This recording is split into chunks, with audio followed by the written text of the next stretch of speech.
Hello and welcome everyone this evening. My name is Pumla Gobodo-Madikizela, Saatchi Chair for Violent Histories and Transgenerational Trauma, and the Chair of the Center for the Study of the Afterlife of Violence and the Reparative Quest, AVReQ for short, here at Stellenbosch University.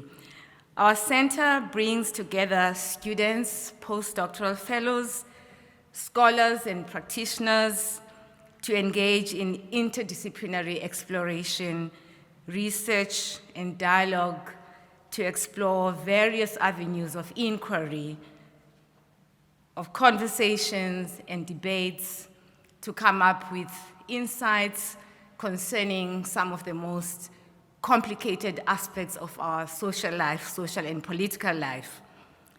Here at Stellenbosch University, we pride ourselves for opening up the space for dialogue constantly, and this particular space where we are tonight, the Museum of Stellenbosch University, has earned a reputation as such a site for these conversations.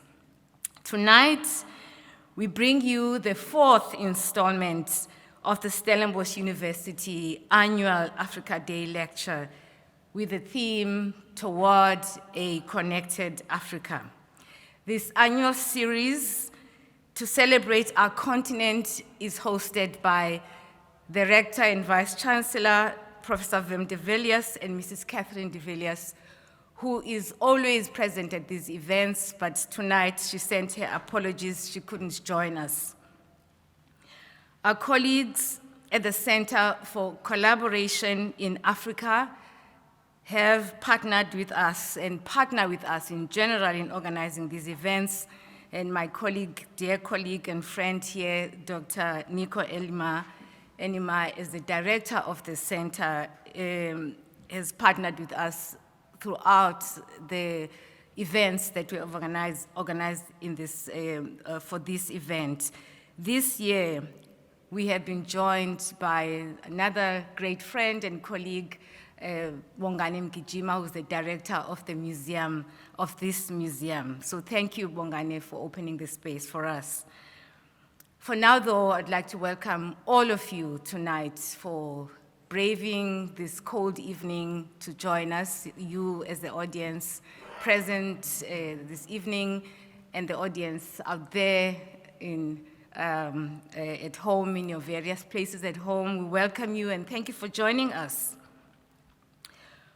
We would like to welcome especially our guest, our honored guest, the Acting Consulate General of the United States, Ms. Emily Schaeffer, and the Consul General of the Federal Republic of Germany, Ms. Tanya Verheid. Thank you very much for joining us, both of you. Our most special guest tonight is Dr. Chidi Achebe, who I will introduce at a later stage. For now, I'd like to introduce the speakers who will follow me. First, Dr. Nico Enima will come up and welcome you and give a short speech. He will be followed by our Vice Chancellor and Rector, Professor Vemdel Villiers. I told them that I'm not going to introduce them, except mention them. And they very happily accepted that. So thank you very much. I'm not going to waste too much time. We've got a very tight schedule. At the end of Dr. Achebe's speech, my partner in the center, Dr. Samantha van Skalkbeek, will give and the Deputy Director of the center will give the closing address. So that is, at the same time, I'm giving you the running sheets for tonight. So without much ado, I invite you to join us. Thank you.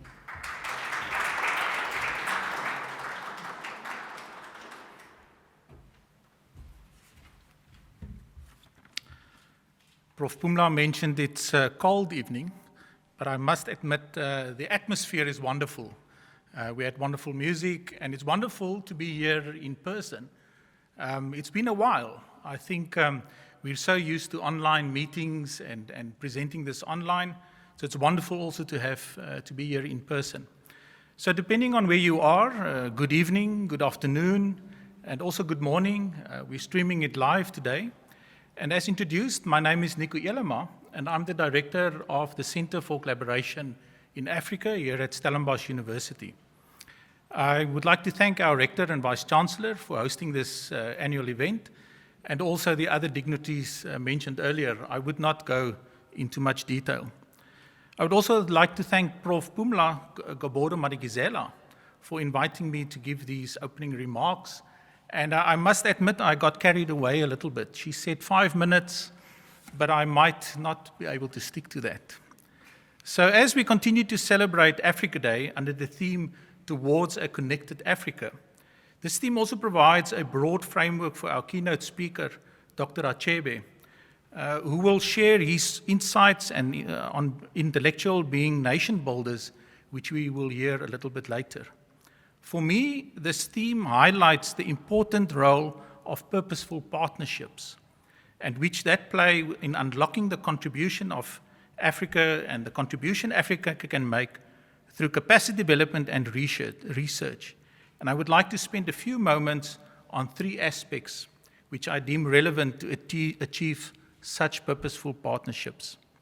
Let me start off with the first aspect, the diversity of the African continent.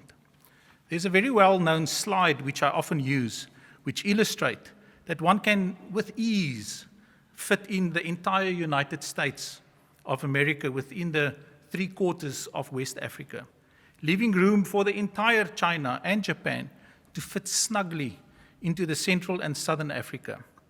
Let us not forget that the United Kingdom, which is about the same size as Madagascar, a relatively small island on the east coast of Africa.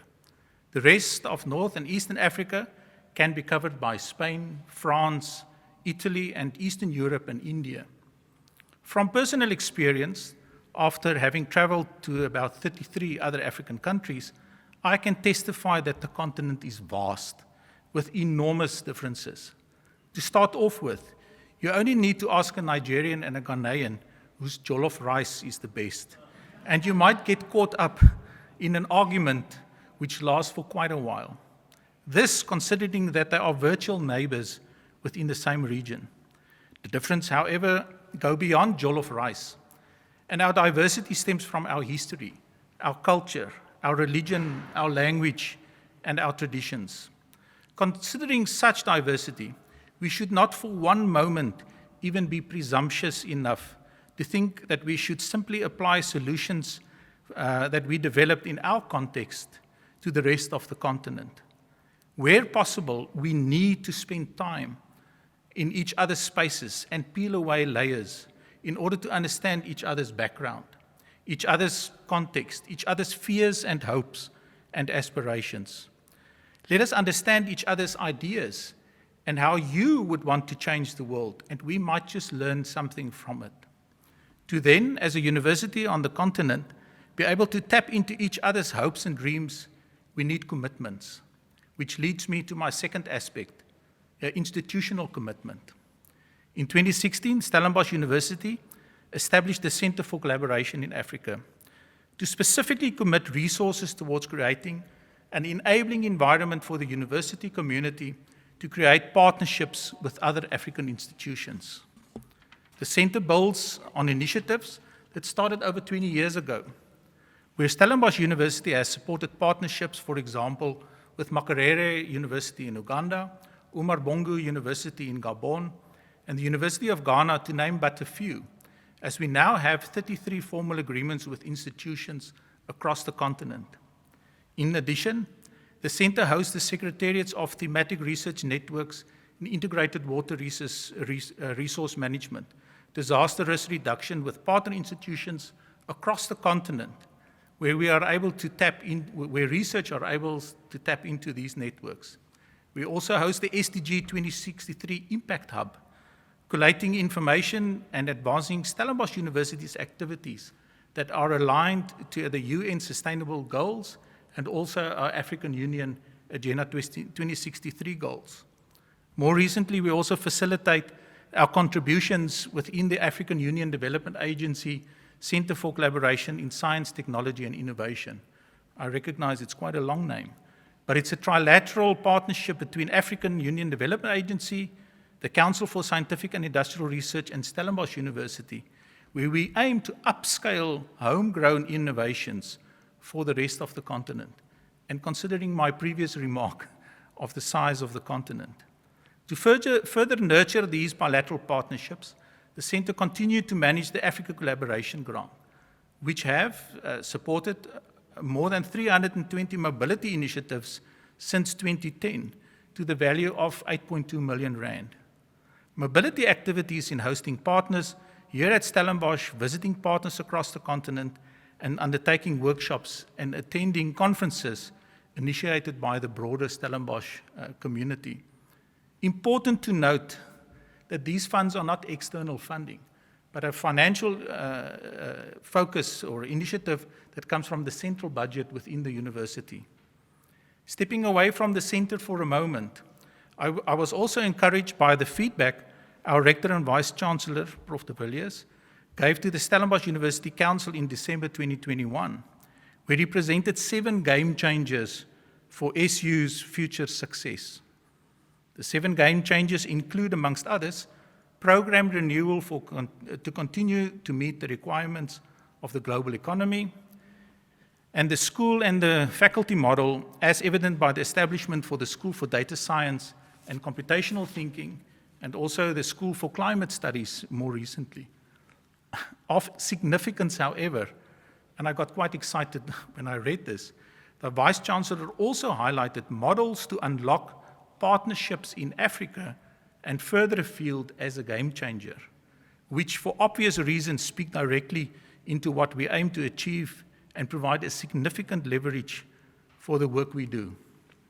The third and final aspect, before I get carried away too much, I would like to highlight the necessity of personal commitment towards partnership development with peers on the African continent.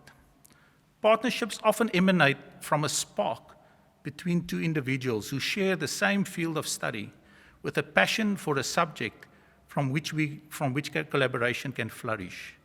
It is the Professor Pumla gobodo-madikizela and the colleagues who have a passion for building better societies in South Africa and in Rwanda and Tanzania in better understanding historical trauma and transformation. It is the Dr. Graham Jacobs and colleagues, an award-winning virologist, building partnerships with colleagues in Cameroon and collaborating with other partners. The Prof. Tulio de Oliveras and colleagues, collaborating and building capacity across the continent to identify and fight new COVID-19 variants. So let me conclude. As individuals, we need to ensure that we open our minds towards partnership development with like-minded colleagues that also have a passion to understand each other's different contexts across the continent. And remember, Africa is not one country. Moreover, while we operate within this environment, we know that our environment has demonstrated an institutional commitment. I am so excited to see what the future holds. Thank you very much. As Prof. Pumla indicated, if I can invite the Rector and Vice Chancellor. Thank you.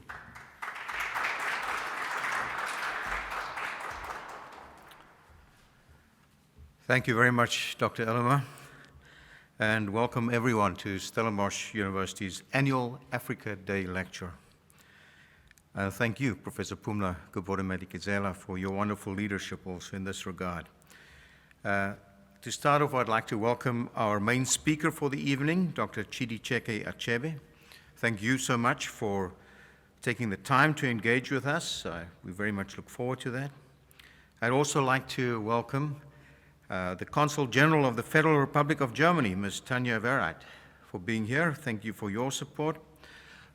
Pumla, my briefing notes actually says that the Acting Consulate General of the United States, Ms. Schaffer, can unfortunately not be here in person, but she's virtually here because she's tested positive for COVID recently, which seems to be something that's going around. So it's really a pleasure to welcome Dr. Achebe. He is a physician executive, so I can claim some kinship with him, and that I'm also a physician. I'm a gastroenterologist. But Dr. Achebe received an MPH, Master of Public Health, from the Harvard School of Public Health, his MD at Dartmouth Medical School, and an MBA degree at Yale University School of Management. He's the CEO of African Integrated Development Enterprise, an organization dedicated to the development of the African continent, focusing on healthcare, education, agriculture, and telecommunications. Professor gobodo-madikizela will introduce him properly, but I want to say that he, as a son of Africa, is someone with a true vision for our continent, and I really look forward to hearing him speak. So this annual event was launched as part of Stellenbosch University marking its centenary in 2018, so this is number 4. And it has since become an established and important date in our calendar. So the aim of this is that we want to bring distinguished scholars, scientists, writers, artists, public intellectuals, and practitioners from a range of disciplines to Stellenbosch University to lead public conversations that can expand our understanding the role of the university, Because universities are not exclusively for acquiring academic knowledge. They are complex organizations. They are institutions for the ages. They are organizations with intricate social and political structures where students learn important life skills. And in the past few weeks, Stellenbosch University specifically reminded us of the social dynamics at play at institutions of higher learning. The incidents of apparent and what some has termed spectacular racism and alleged rape on campus are exceedingly troublesome. And in my personal capacity and as part of the management team, we condemn all forms of crime and any infringement on human rights, including racism and gender-based violence, because human dignity, after all, is non-negotiable at our university and must be respected and upheld. So after the incidents were reported, we acted swiftly, and investigations are underway, but these incidents proved that much work needs to be done. We've offered support to those affected, and in a highly unusual move, and considering the impact that these events have had on our students' mental and emotional state, we decided to postpone the first semester examination period by 1 week. And although we believe that this was necessary, and it is necessary, a gesture like this won't solve our very real problems. We have to grapple with the realities of what transpired on campus. But I believe events like this annual Africa Day lecture is part of the solution. We look to leaders like Dr. Achebe to shed light on how we can reflect on, but also move on from incidents that inflict trauma. And the topic of Dr. Achebe's lecture, Intellectuals as Nation Builders, has a hopeful tone. And I believe it's crucial to remain optimistic about the future.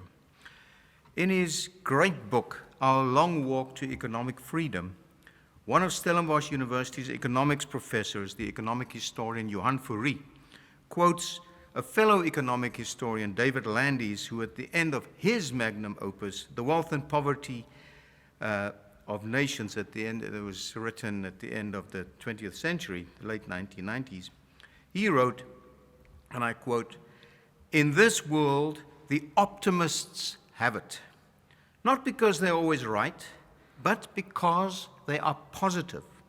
Even when wrong, they are positive. And that is the way of achievement, correction, improvement, and success. Educated, eyes-open optimism pays. Pessimism can only offer the empty consolation of being right." What a wonderful quote. So by hosting the annual Africa Day lecture, Stellenbosch University creates the opportunity for us to highlight the importance of leading conversations and intellectual debates, and these conversations have a potency that can and should extend beyond academia. And I know that's one of Dr. Achebe's main messages, namely the need for scholars to take leadership in society and create change on our continent. With regard to Africa Day celebrations, in addition to today's lecture, Tygerberg International at the Faculty of Medicine and Health Sciences also hosted an event about the 25th of May, 2022, during which Dr. John Mark Bwawanika, a global e-health scholar, shared his experiences in clinical research in infectious diseases, entrepreneurship, and e-health with the topic Technology and Innovations Advancing Health in Africa. So these are important conversations, very important conversations, and they help keep Africa moving forward. So again, I want to extend a special word of thanks to Professor gobodo-madikizela, who holds our research chair in Studies in Historical Trauma and Transformation. You play such a key role in this initiative, and you do such great work as chair. Thank you very much for that, and thanks to the audience for joining us, and enjoy the lecture. Thank you very much.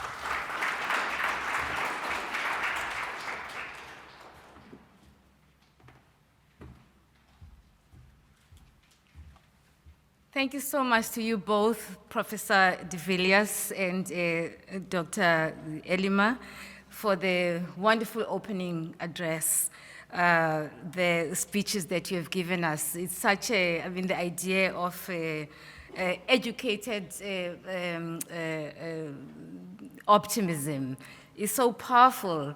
And in fact, I think it's a great way of introducing Dr. Chidi Achebe. You said a bit already, Professor de Villiers, about him, so I'll say the things that you did not say. I first encountered Dr. Achebe at a time when our country was grieving. Archbishop Desmond Tutu had just passed away, and there were many people who were being interviewed all over the world about their feelings, their encounters with Archbishop Desmond Tutu. And one of those interviews was with Dr. Achebe. I was intrigued, I was spellbound by the interview that he gave. There was something about it that, I mean, listening to this young person speaking about Archbishop Desmond Tutu, drawing from the memory of his own father, Chinua Achebe, Professor Chinua Achebe, was so deeply inspiring for me. I was glued. I played on, I think, about 3 times the interview with him. There was something so nuanced, so wonderfully nuanced about the way that he was speaking, not just about Archbishop Tutu, but about his generation and the leadership of that era, what they mean for South Africa, what they mean for the continent. It was so beautiful.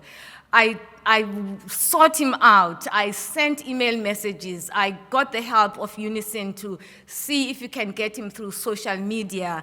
Eventually, we found him. And recently, I visited his home, and his home was so welcoming with his children.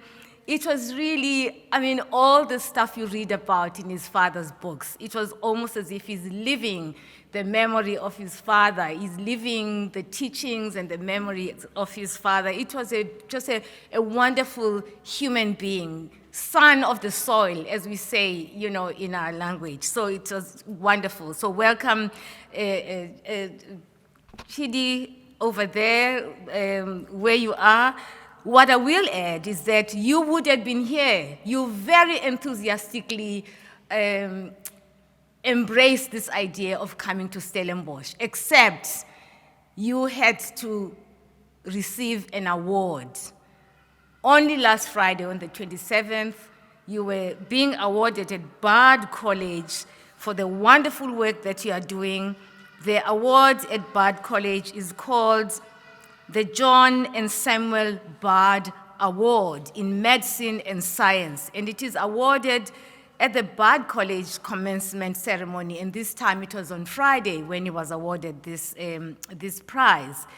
And it is a prize that was given to him for his unique implementation of quote-unquote medicine without borders. That's one of the things that really impressed me when I started reading about him. He was at once a business person, an entrepreneur, and a doctor, a medical doctor, all of these things woven into one. And the business was across Africa. It was really in terms of bringing out the best from the African continent, from where he sits in Boston.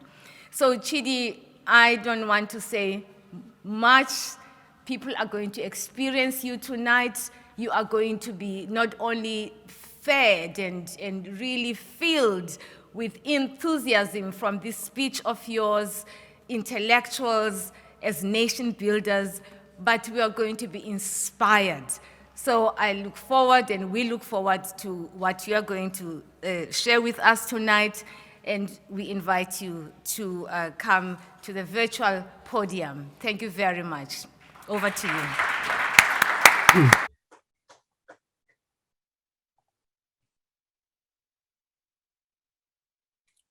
Wow, that was fantastic introduction. Thank you, Professor Pumla Gobodo-Madikizela. I am absolutely thrilled to be giving this fourth Africa Day lecture at Stellenbosch University. I would like to recognize the Vice Chancellor, Professor Wim Villiers. I actually also send wonderful felicitations from your colleague, Patrick Okolo. He said he worked with you here when you were in the States. I'd like to also recognize the Deputy Vice Chancellor for Social Impact and Transformation, Professor Nico Kuopman, our honored guest, the Acting Consulate General of the United States. So my Acting Consulate General, Ms. Emily Schaefer, and the Consul General of the Federal Republic of Germany, Ms. Taya Vierheit. My talk today is called Intellectuals as Nation Builders. I have dedicated it to my late father, Chidi Achebe, who has made so much possible for me. And it begins.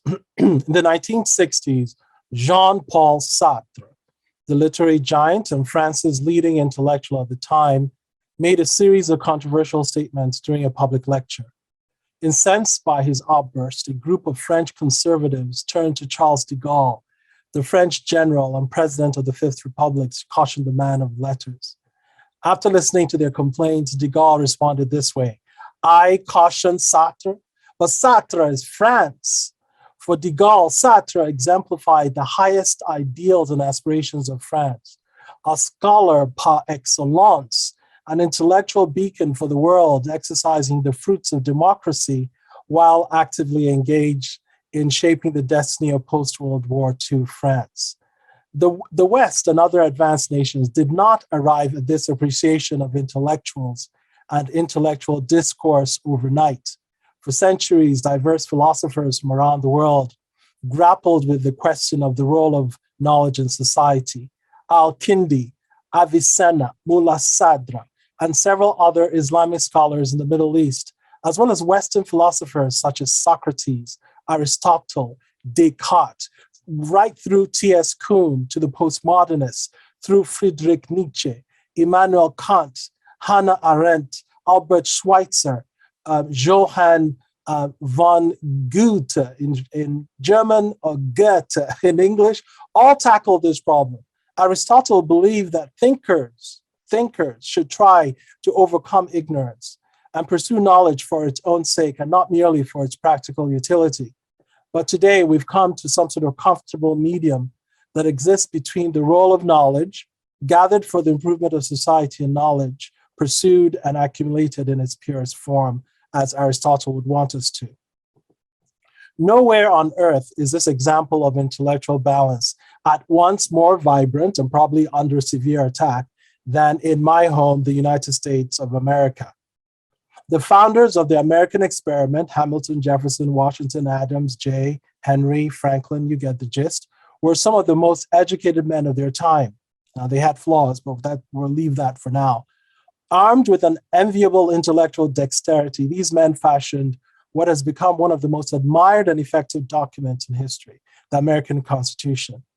This intellectual record is the foundation of America's much celebrated democracy, an idea borrowed from the ancient Athenians, defined by Lincoln during his mythical Gettysburg Address as a government of the people, by the people, and for the people, and emulated around the world.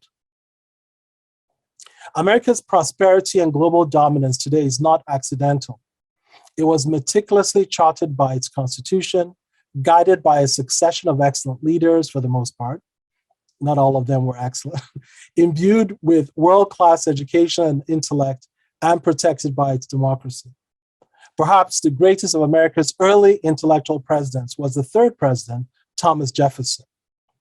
He was not perfect either, but he believed very strongly that America's success could be achieved only through a high-quality educational system for its citizens. Such a system would also depend on teachers with the training, authority, and freedom to challenge their students and change their lives, as well as lay the foundations of intellectual meritocracy. Jefferson held that ignorance and sound self-government could not exist together. The one destroyed the other. A despotic government could restrain its citizens and deprive the people of their liberties only while they were ignorant. Only popular government can safeguard democracy. Every government degenerates when trusted to the rulers or the people alone. The people themselves are its only safe depositories, and to render them safe, their minds must be improved to a certain degree. Now, this ancient dedication to educational quality and intellectual foresight has produced America's much envied higher educational system. Its 8 Ivy League universities, Harvard, Yale, Princeton, Dartmouth, UPenn, Columbia, Brown, and Cornell, as well as equally excellent non-Ivy League institutions like MIT, Caltech, Stanford, Chicago, Northwestern, Duke, Johns Hopkins, Michigan, Berkeley, Virginia, Georgetown, UCLA, you get the gist, have become the global benchmark for educational excellence. Their combined endowment fund of over $300 billion, that's larger than Algeria's gross national product, promises to keep them in this influential position for a long time to come. Harvard, with its $52 billion endowment, and Yale, $42 billion, are easily wealthier than several countries across the globe. It is little wonder, therefore, that these institutions, Ivy League in particular, became the honing ground for America's leaders for centuries. Almost every single Supreme Court justice, almost, not all, attended one of these aforementioned institutions. 8 American presidents, John Adams and his son John Quincy Adams, Rutherford Hayes, Theodore Roosevelt and his cousin Franklin Delano Roosevelt, John Fitzgerald Kennedy, George W. Bush, and Barack Obama all studied at Harvard. Yale is a proud intellectual molder for at least 4 US presidents, the 2 Bushes, William Taft, William Jefferson Clinton, and our former Secretary of State, his wife Hillary Clinton. The West, let me be clear, does not hold a monopoly on economic success buoyed by intellectual ingenuity. One of the most stunning examples of radical transformation engendered by world-class intellectual leadership can be found in the well-known and admired Singapore miracle, which, by the way, was no miracle at all. In 1957, Singapore was a basket case and ranked lower in terms of poverty indices than a number of its African nations. Kuan Yew, the Singaporean intellectual giant, statesman, and lawyer who served as Prime Minister of Singapore between 1959 and 1990, is widely recognized as the nation's founding father, and along with a series of intellectuals in his government, is credited with transforming his backwater, tiny, breakaway island state, few considered viable, racked with ethnic tension, political and economic problems, into one of the most prosperous, amazing first world nations on earth. China is currently poised to join Japan and other Asian economic giants like South Korea and the aforementioned Singapore in making the miraculous leap forward from underdevelopment to the club of advanced nations in record time. This is not surprising to economists, historians, or lay observers. For over 20 years, China's nominal GNP has grown at an annual rate of over 7%. By 2021, it had topped 15 trillion, second only to the United States. Indeed, by purchasing power parity, many economists already consider China's economy as the largest on the globe. China's success was made possible by uncompromising, concomitant effort to improve her educational system and to harness the collective intellectual potential of the world's most populous nation. Her recent entry into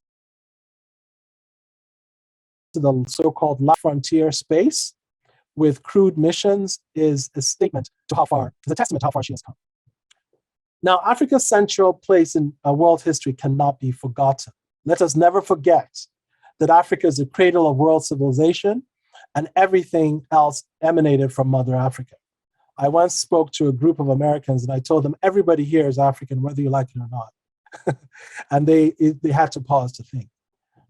We should teach our children everything about ancient Egypt, about some of the history's greatest intellectuals, Tanhotep, Akhenaten from ancient Egypt, about Carthage, about the kingdom of Kush, the land of Punt, the kingdom of Aksum, about Mali, Songhai, Ghana, the empires of Ife, Oyo, Benin, Kanem Bornu, Nok, Nri in West Africa. We should be the griots to narrate the history of Great Zimbabwe, which, by the way, when the British discovered the fabulous walls around this great empire, thought they were built by aliens. We should sing songs of the kingdom of Mutapa and Butua, of the kingdoms of Maravi and the Zulu and Ndebele kingdoms, just to name a few. So what are some of the things holding us back if we've had this glorious past? Let's begin with ancient ideological and religious tensions. Across the continent, violence inspired by religious intolerance is increasing. This evil often travels as malignant, treacherous, and malicious quadruplets: ethnic, tribal, xenophobic hatreds, and misogyny. According to the Pew Research Center, more than a quarter of the world's countries experienced a high incidence of hostilities motivated by religious hatred, mob violence related to religion, terrorism, and harassment of women for violating religious codes. The recent burning to death of a Nigerian female university student in Sokoto State is a global call to action for the best of our intellectual leadership to restore civility and tolerance amongst all peoples and religions. In this era of turbulence and uncertainty, interfaith action may offer a solution to reverse this downward spiral. Unquestionably, if we are to develop, Africans must once and for all bury the hatchet on ideological and religious conflicts over religion, which are at once a distraction and an impediment to advancement. And let me be clear, I understand the importance of religion in our lives and would never belittle it. As a grandson of a catechist of the Christian Missionary Society and a teacher, by the way, I comprehend the seminal place of Christianity, and that unlike what people have bandied about, is not a foreign religion. Christianity arrived in Africa within 20 years of its reaching the Roman Empire in the 4th century. It is therefore a categorical fact that the Ethiopian Orthodox Church, called Tewado in Ethiopia, is one of the oldest organized Christian bodies in the world.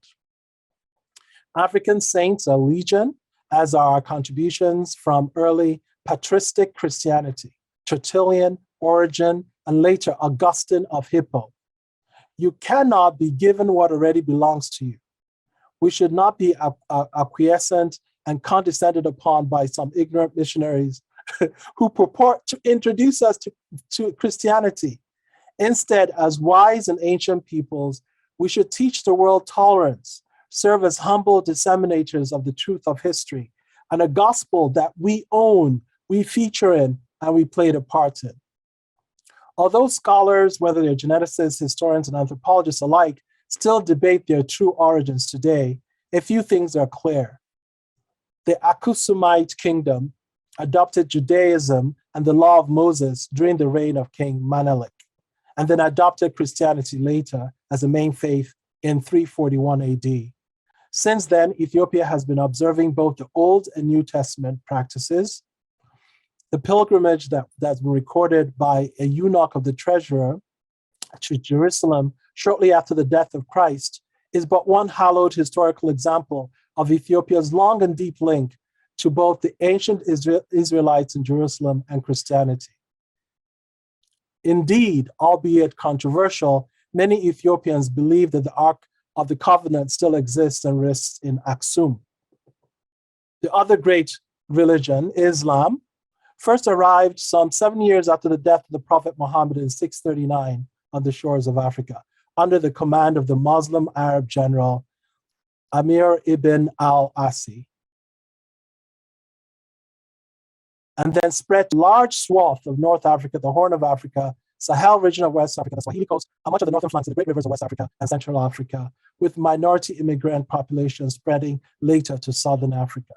The Moors, we know, who are African, ruled Spain for 800 years and introduced an African Islamic civilization replete with advances in mathematics, astronomy, art, and agriculture, and helped propel Europe out of the Dark Ages into the Renaissance. They are responsible for introducing new scientific technologies to Europe and scientific progress in astronomy, chemistry, mathematics, geography, and philosophy as well. They introduced a slew of agricultural produce to Spain and influenced Spanish education, as well as introduced Aristotelian philosophy back into Spain after they left. Clearly, there is no question that Africans have occupied a central place in the world's major religions. The question, therefore, is how can we find a way to live together in peace, love, and respect? Which brings us to the question, how on earth did we lose our way? How does a continent once symbolized by Emperor Mansa Musa of Mali, purportedly the richest man in history, who distributed so much gold during the Hajj to Mecca that he devoured the price of gold for a generation in the Middle East, now become the embodiment of poverty, disease, chaos, and corruption?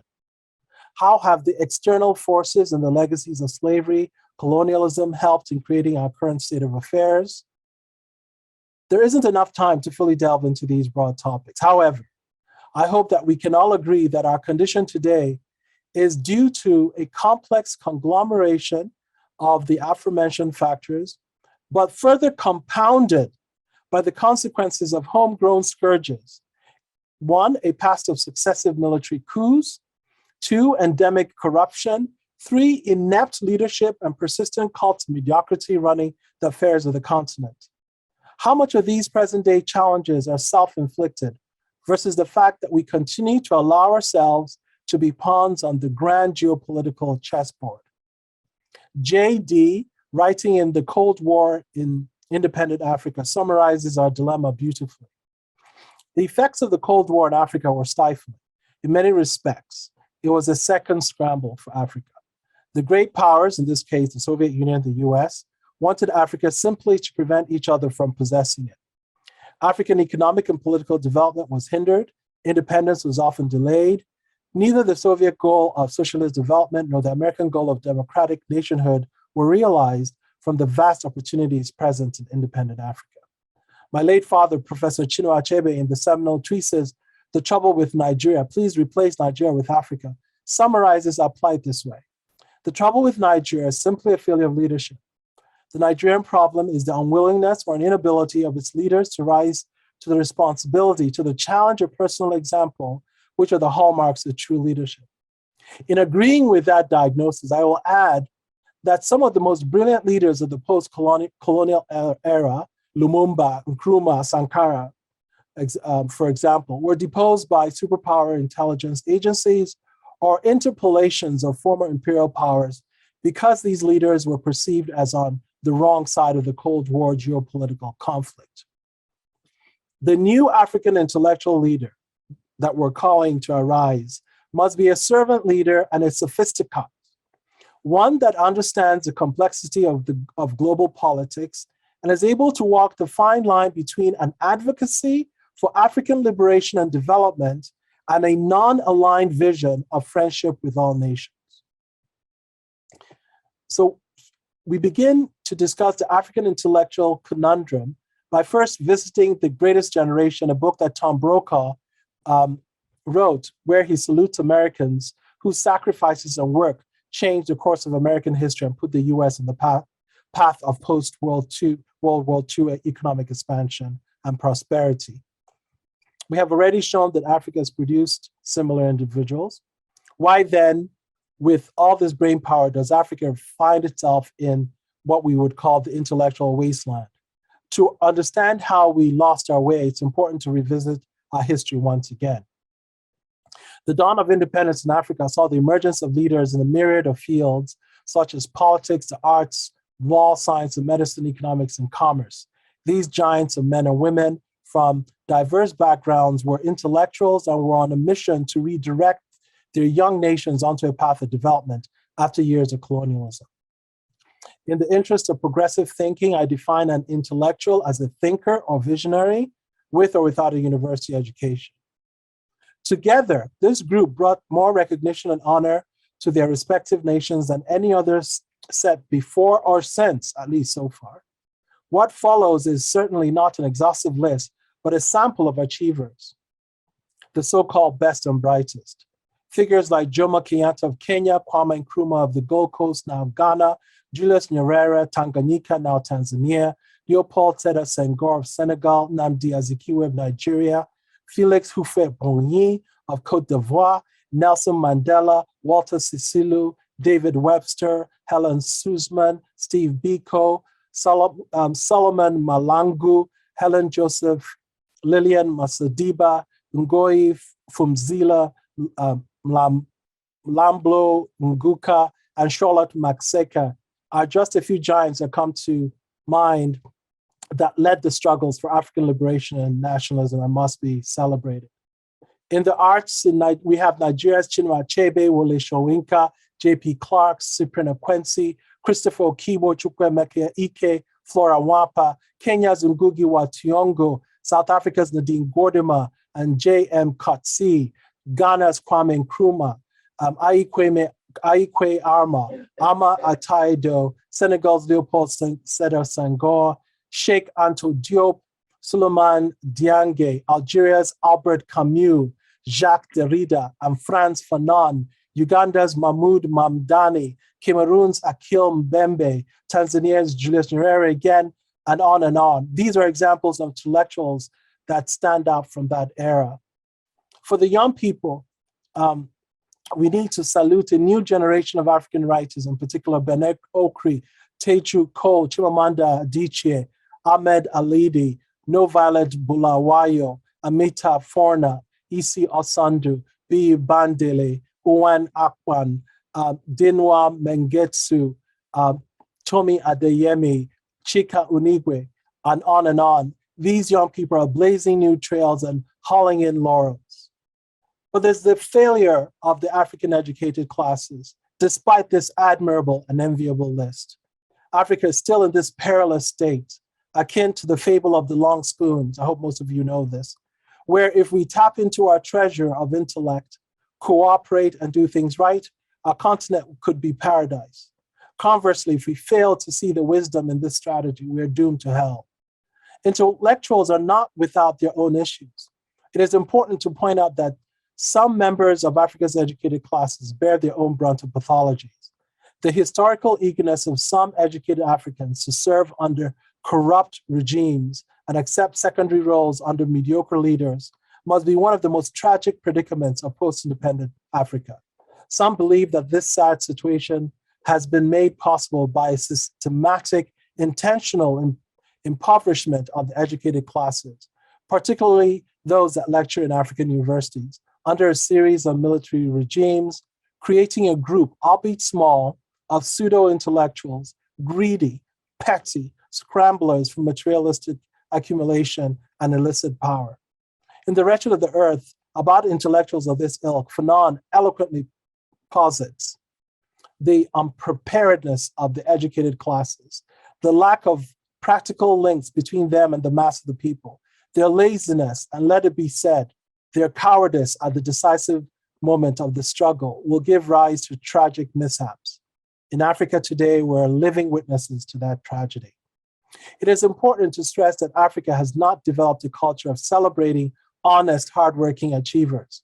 Instead, we've allowed others to foist upon us a paradoxical anti-intellectual situation in which recognition, indeed the highest national honors sometimes, are heaped on former military dictators for, pray tell me, for shooting themselves into power and looting the national treasury, and their corrupt civilian cohorts who serve these kleptocracies with glee over our true heroes. If this was a chapter from Gabriel Garcia Marquez's Autumn of the Patriarch, then we could take solace in this fictional nature of this pathetic comical madness. The fact that this is our reality should make us all pause in horror, ponder deeply, and take action. Some may attempt to counter my overall argument by raising the fact that a number of intellectuals have actually served in positions of power and leadership. The former presidents, for instance, of Botswana and Namibia come to mind. They did extremely well for their countries. I will concede to those exceptions. My rebuttal remains unassailable. Far too often across this continent, even when members of this intellectual class have been involved in government, they have far too frequently been given roles under less capable individuals or served for too short a period of time to make the desired impact. Therefore, it has led to an oppressive power of the cult of mediocrity. Many pundits will agree that the blame for Africa's dilemma lies squarely at the feet of incompetent leadership and mediocrity she has endured over the past 4 decades. A nightmare of unending stream of mediocre leaders has turned this once burgeoning continent into a cesspool of corruption and ineptitude. Easy access to petrodollars, diamonds, gold, copper, uranium, bauxite, doesn't matter, has helped fan skyrocketing corruption, particularly in the public sector. A culture of kickbacks, government-sanctioned bunkering of oil and other commodities, and the emergence of a corrupt and politically inept leadership has turned several countries in Africa into a kleptomaniac's paradise. Most Africans will accept that a meritocracy within a democracy will be best for the continent. A true meritocracy transcends ethnicity, class, creed, and gender. It is the only system that will ensure that the best and brightest run the affairs of our continent, a development that will benefit most of the population. Can we not put in place a system that constantly seeks excellence, a process that matches appropriate position with the most qualified applicant, And finally, a culture that asks questions such as, is this person the best person for the job? Many Africans look upon their leaders who often rig themselves into power and their cronies with distrust, even disdain. So why haven't we seen sustained, peaceful, organized protest? Is it possible that many Africans have come to accept the present chaotic, corrupt system they find themselves in? Is it also possible that some strive, often even fight to sustain this present state of affairs in the delusional hope that in this dysfunctional system, somehow they too will have a greater chance of achieving illicit success, emerging as big men and women than in a democracy that celebrates meritocracy? Are we blind to a great seer's crystal clear perception that corruption in Africa has passed the alarming and has entered the fatal stage? And Africa will die if we continue to pretend that she's only slightly indisposed. The ancient Israelites provide profound cautionary wisdom for all Africans with these words. It is ill with a people when vicious men are advanced and men and women of worth are kept under hatches. Let me briefly just talk about other major challenges facing Africa. I touched on the geopolitics and the rise of China. So let me revisit that briefly. For the past decade, the West appeared to be standing motionless as they watched China invest over $101 billion in Africa. Two major scholars provide a deep analysis of the pros and cons of Chinese foreign direct investment in Africa. The reason why China is investing in Africa is mainly the access to natural resources, in particular oil and minerals. China is also the world's largest consumer of steel, copper, coal, and platinum, and would like to access African markets. I'm not going to tackle controversial topics such as the debt trap, second colonialism, extractive nature of Chinese investments in this lecture. The question is, where is the rest of the world? Well, the G7 finally announced their intention to invest 80 billion in Africa's private sector. The EU, led by Germany and France, has gone one step further and announced 150 billion investment plan for Africa. That's commendable. Concerning Africa, my home country, the USA, still appears to be playing catch-up. Jordan Link, writing the American Progress, provides that it is critical that the United States works to rebalance its relations with African countries, especially as the continent undergoes dramatic demographic and economic changes. Africa's population is expected to double to 2.5 billion by 2050, accounting for more than a quarter of the global population. In addition, prior to COVID-19 pandemic, the continent was home to 7 of the world's fastest growing economies. As African expert John Devermont argues, every global problem is going to have an African dimension to it. If Africa had true intellectuals in leadership, we will be able to I have to drink some more water.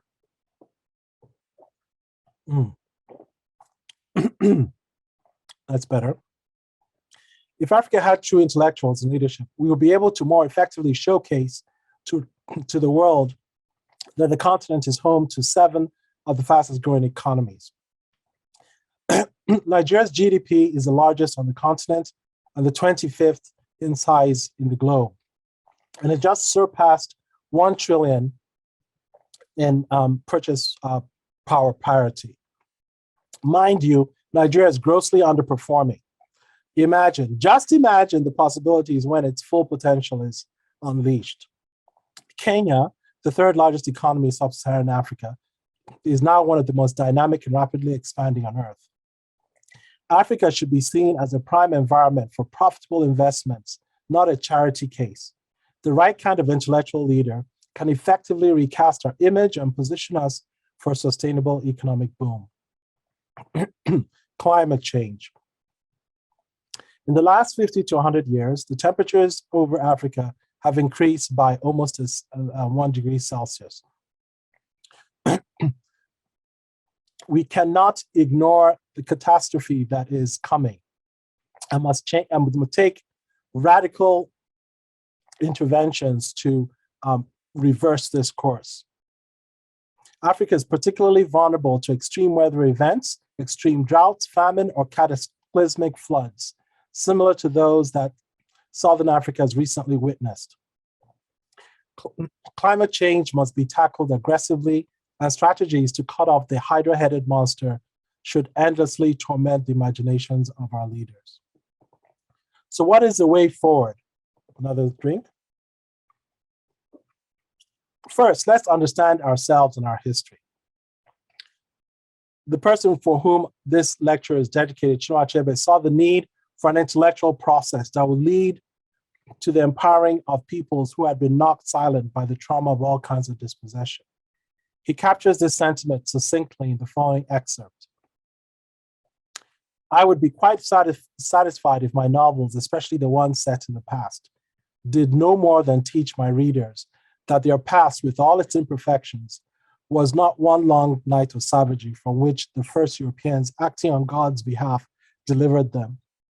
This theme, put quite simply, is that African peoples did not hear of culture for the first time from the West, that their societies were not mindless, but frequently had philosophy of great depth and value and beauty, that they had poetry, and above all, they had dignity. It is this dignity that many African peoples all but lost in the colonial period, and it's this dignity that they must now regain. The worst thing that can happen to any people is the loss of their dignity and self-respect. The writer or intellectual's duty is to help them regain it by showing them in human terms what happened to them and what they lost. There's a saying in Igbo that a man who can't tell where the rain began to beat him cannot know where he dried his body. The intellectual can tell the people where the rain began to beat them. After all, the intellectual's duty is not to beat this morning's headlining topicality, is to explore in depth the human condition. In Africa, that intellectual cannot perform their task unless he or she has a proper sense of history. We need to develop the future and focus on the youth. So positive youth development has to be central. Any attempt to redirect a continent or a nation and nurture servant leaders must start with its youth. Lerner in 2009 in his Watershed article described positive youth development as a process that promotes the 5 C's: competence, confidence, connection, character, and caring. He also described thriving young people as individuals who actively nurture, cultivate, and develop positive qualities. Governments and organizations implement the youth development approach by providing services for youth that achieve the following. It ensures that basic needs, physical and psychological health, food and shelter, safety, and other needs are met, both in the short and long term. It provides a foundation of well-being that frees youth to focus on developmental tasks. It treats youth with respect and involves them in decision-making in all aspects of nation building. It provides opportunities for youth to develop leadership skills, be meaningfully engaged in community life, and make real contributions, as well as develop and test new knowledge and practical skills. It empowers youth to make a difference in their communities. It facilitates supportive youth and adult relationships and partnerships that most universities do. It engages family, school, and community as partners with youth. Having said that, in his book, There Was a Country, Chidi Achebe reminds African young people in particular that this power will never be handed over on a silver or gold platter. Young Africans must rise up and take an active role in partisan politics. The youth can only write the full story if they are amongst the players, but if they choose to be on the sidelines, they will be relegated to write the footnotes of history. Democracy can serve as a tool for intellectual change. One of the most crucial parts of this entire process is involvement of talented, honest intellectuals in nation building and politics. There has been a steady and almost pathological apathy among the members of this group for years. They have taken the back seat as followers instead of leaders of our continent, watching as we have slipped steadily into near oblivion in the hands of less capable individuals. It is time that we see greater direct political involvement organization, and activism from our intellectuals. Having said that, I must acknowledge the serious difficulties on the ground for most honest Africans who don't have the benefit of looted stashes of cash from the national treasury to buy the way to power and influence. One suggestion is to form coalitions among like-minded to raise funds. Another is to push through an African version of campaign finance reform that limits the amount of money any one individual or group can spend from his or her private funds for campaign election purposes. I already foresee difficulties implementing these suggestions, simplistic as some may seem in present-day Africa. At least it will be a beginning in an evolving system that aspires to fairness and equality and Pan-African success. But first, let's find servant leaders and make sure the fellowship is educated. The concept of this leadership, this servant leadership, embodying a sacred trust endowed by well-informed followers, is an ancient proposition. Historians point to the genesis in ancient Egypt and later in Asian Minor, as well as India and other parts of the world. Robert Greenleaf is widely considered the modern father of servant leadership intellectual thought. And he proposes that it begins with the natural feeling that one wants to serve, not to lead, to serve first. Then a conscious choice brings one to aspire to lead after the desire to serve. The difference manifests itself in the care taken by the servant first to make sure that other people's highest priorities and needs are being taken care of. The best test and difficult to administer is this. Do those served grow as persons? Do they grow while being served? Do they become healthier? Are they more prosperous, freer, more autonomous, more likely themselves to become servants? So where and how are these leaders to be groomed? This is the role of universities like Stellenbosch. Africa, like India, has an elaborate tertiary educational system. Once upon a time, Africans with Indian university degrees faced the embarrassing prospect of being demoted to secondary school status. Well, this is what dogged stick-with-itude bears out. So India has transformed itself to one of the leading intellectual gems on the globe. Today, unlike in booming India, university graduates of citadels of higher learning in Africa obtain what a distinguished African Vice Chancellor has termed a progressively inferior education and face dismal job prospects.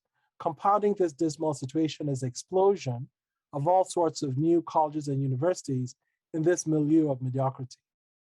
Now, the universities of Stellenbosch and Wits and Cape Town, Makerere, Suka, Ibadan, etc., could generate billions of dollars in revenue if they were to receive appropriate funding from the public and private sector.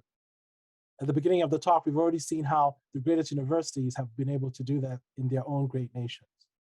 They could also attract these African universities, the immense intellectual capital that exists among Africans the world over.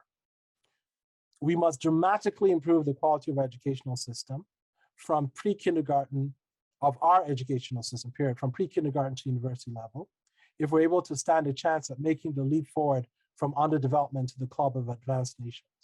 We can bolster these efforts by developing a culture of institutional intellectual philosophy. Pumla was talking about my award at Bard College. I was sitting there listening to Leon Botstein, the great president of Bard, who just received $500 million from George Soros and is matching it with another $500 million himself to turn Bard into the billion-dollar club of tertiary institutions. This is a college with less than 2,000 students. There's a role for telecommunications and information technology. We are witnessing a steady and rapid revolution in the telecommunications sector in Africa. There are currently 480 million Africans with cell phones on the continent, over 110 million in Nigeria alone. Recent launched satellites, the establishment of 500 base stations, and news of investments pouring into this sector in the billions over the past several years is encouraging. Africa has also emerged as one of the most important growth markets globally, both in fintech and other forms of IT. There are currently over 400 homegrown fintech companies in Africa, with Lagos, Nairobi, Johannesburg, and Cairo being the fastest growing hubs. The recent laying of multiple submarine cables connecting Africa to Europe, the Middle East, Asia, and North America lays bare old myths of this ancient continent, now replaced with one that is ready to embrace digital technologies and their transformative powers. Better telecommunications will mean increased access to internet, therefore entree into the information age that the rest of the world is enjoying. In the 21st century, this access will mean admittance to avenues of commerce, science, the arts, education, and thus intellectual and material power. There's thus a critical part for IT revolution to play in the envisioned intellectual reinvigoration of Africa. There's a role for the press. An American colleague of mine who has witnessed Africa over a dozen times and visited here asked me this question recently: why do our journalists gravitate towards the most vulgar, corrupt, and disdainful Africans, reporting their every utterance? Surely they must realize that the power they possess to ignore these individuals and help set a national agenda for African development. Rather than criticize the press, I will only encourage the intellectuals amongst them to help raise the quality of the dialogue surrounding national and continental issues through editorials and articles. It will be refreshing to see more pieces that ask probing questions of our office holders and hold them accountable for mismanagement. It'll be also nice to see profiles of honest, talented individuals within the government. And with all of this would reset national values, particularly among the youth. So my Harvard colleague is right. The media holds immense power. I am sure they realize it. One can only hope they become allies in this intellectual journey. One of the most fundamental strategies has to be empowering women. Throughout history, the seminal role of women in society has been clear. The more educated the women, the more advanced the nation. Aisha Abdi of King's College London makes this salient point that all African nations should heed. Gender inequality comes at a significant economic cost, as it hinders productivity and economic growth globally. According to the World Bank, countries are losing 160 trillion in wealth because of differences in lifetime earnings between women and men. And for the young people, I repeat this, countries are losing 160 trillion in wealth because of differences in lifetime earnings between women and men. The Borgen report provides this remedy. Reducing gender inequality is therefore key to economic advancement. Investing in girls' education provides a boost to a developing country's progress and acts as a catalyst for gender equality on multiple levels. Provided with an education, girls are more likely to earn a higher income later in life, increasing their family's overall quality of life. We're going to wrap up by a few strategies, beginning with borrowing a few leaves from others that have succeeded. Revisiting the Singaporean example, the success as explained by one of the chief members of the founder of Singapore's cabinet is summarized in 3 simple sentences. M for meritocracy. The cult of mediocrity must be removed from Africa through the ballot box. The civil society groups should spend their NGO salaries educating the masses and not be on TV, educating the masses and strengthening institutions against rigging and other democratic abuses of power. P for pragmatism. Let's abolish ethnic bigotry in government, enshrine it in our laws. Let us elect the best people from any part of the country, from any ethnic group, gender, creed, sexual orientation. As long as they're the best, let's elect them to make choices for us. H for honesty, anti-corruption. We have good, qualified, honest people in every hamlet, village, town, and city, state in Africa. Let's identify these people and get them involved at every level of our body politic. Let's enforce existing laws against graft and corruption. Once we've put all these things in place, we will see a national evolution towards sustained progress, and it will cause a revolution that I call the intellectual renaissance of Africa. African leaders, intellectuals, can halt our downward spiral by effectively controlling and restricting access to the nation's wealth. whether it's petrodollars in Nigeria, Gabon, Equatorial Guinea, minerals, gold, diamond, copper, cobalt, bauxite, that fuel the corruption in the first place. And we can direct these resources to develop the nation's decaying infrastructure, roads, water, electricity. You get the drift.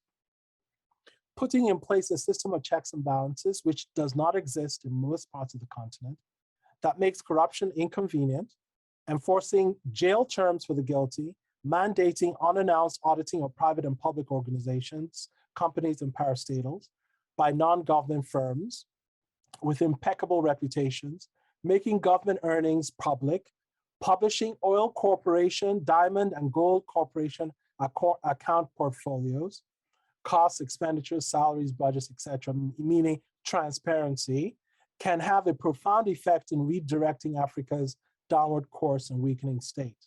The ripple effects of such a transformation would be felt in a myriad of areas. Most profoundly, it would set the stage at last for a generation of leaders who adopt public service to serve the nation and hence the people and not to get rich. An African intellectual transformation. In conclusion, I hope I have made the case for intellectuals as leaders and nation builders. But not all fruits from the same genus of trees and shrubs taste the same. We must, in addition, insist that those leaders be servant leaders. As stated earlier, this new intellectual leader must be different from those of the past. A servant leader, a sophisticate who understands the complexity of global politics, able to walk the fine line between an advocacy for African liberation and development and a non-aligned vision of friendship with all nations. Before an African Renaissance can take place, however, it is to people like Nelson Mandela, like Professor Achebe implores in There Was a Country, father of the nation of South Africa, anti-apartheid leader, lawyer, writer, intellectual, humanitarian, that present and future African leaders must go for sustenance and inspiration. I believe we should scrutinize more closely the successes and failures of thriving economies and societies as we lay our own path in the world. I am not advocating that Africans copy Western or Asian cultures or civilizations. Very importantly, I am not calling for an elitist system or a class-based structure. Indeed, I am an activist for a meritocracy. It is only under this arrangement that individuals of simple means, but with the brightest minds, can rise to leadership. Let us not forget that Barack Obama and William Jefferson Clinton were from very simple backgrounds and were able to rise to lead the most powerful country in the world. This could only happen within a structure that actively seeks and celebrates intellectual achievement and merit. So one of my takeaways for the young people would be, 1, no great civilization or country, the US, Germany, Great Britain, China, Singapore, Brazil, you name them, exists in a vacuum without an equally great intellectual tradition. Let us fight anti-intellectualism. Let us not make fun of our intellectual glory of the past. I often see young people take aim at achievers of the past as if there is a finite number of achievers. And if I don't demolish a great writer, I too will not be seen. That is false. We must celebrate the past and build upon what has been done. African societies organized around merit, pragmatism, and honesty, anti-corruption, that are led by servant leaders hold the greatest promise for African economic advancement and development of our people. Thank you.